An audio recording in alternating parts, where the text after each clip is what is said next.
Assalamu alaikum warahmatullahi wabarakatuh. Faamiliin kiyya kan biyya keessaa fi kan biyya alaa jiraattan hundi keessan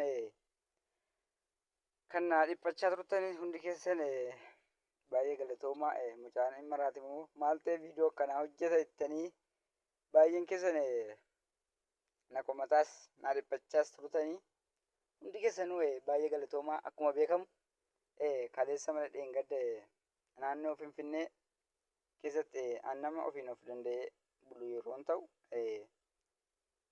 meeshaa kiyya kan ittiin deemee hojjetadhu na jala hatame jechuudha. Meeshaa sanallee haga yoowwana argachuu hin dandeenye. Haqqiinillee ifa naan baane akka haqqiin kunillee ifa naa ba'u abdii guddaan qabaa.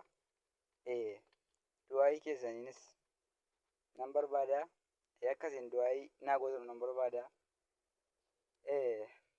Baay'ee galatoomaa. Halkan gaarii isiniif haa ta'u. Nagaan naa bula.